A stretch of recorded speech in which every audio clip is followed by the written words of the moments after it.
आम आदमी पार्टी पण भिकारचोट निघाली. हो, कारण की इथं प्रत्येकाला सत्ता भोगायची आहे. सामान्य माणसाच्या प्रश्नाशी काही घेणं देणं नाहीये यांना.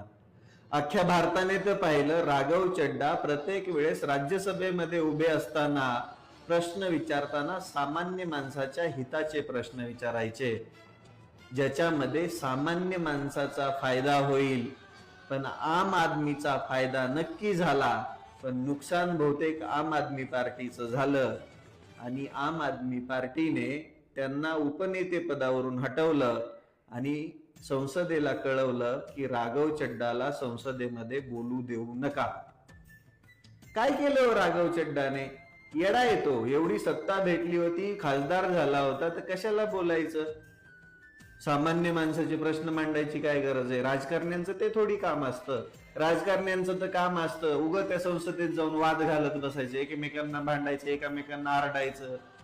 पण नाही, राघव चड्डाने सामान्य माणसाचे प्रश्न उचलले आणि त्यांना बदल्यात भेटलं तोंड बंद, तोंडावरती कुलूप लावायचं.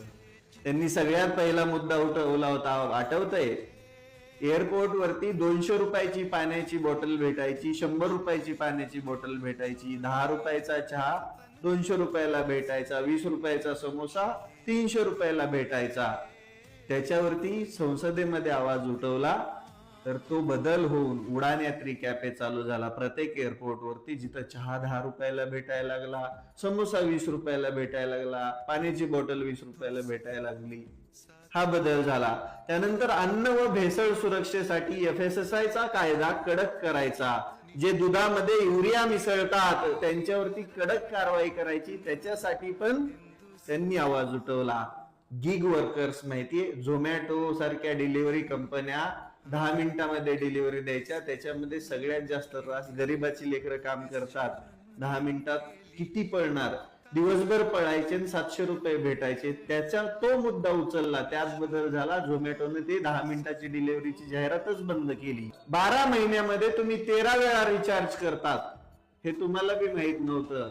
त्याच्यावरती आवाज उठवला की ते चेंज झालं, 12 महिन्यात आता 12च रिचार्ज करावे लागतात, त्याचे आदेश आले. शिक्षण आणि आरोग्याचा मुद्दा उचलला. हे सगळे मुद्दे उचलले आणि ते सामान्य माणसाच्या हिताचे होते. त्यावरती निर्णय पण झाला संसदेमधून, त्याच्यावर कारवाईही झाली. पण याच्यामधून तोटा हा आम आदमी पार्टीचा झाला बहुतेक.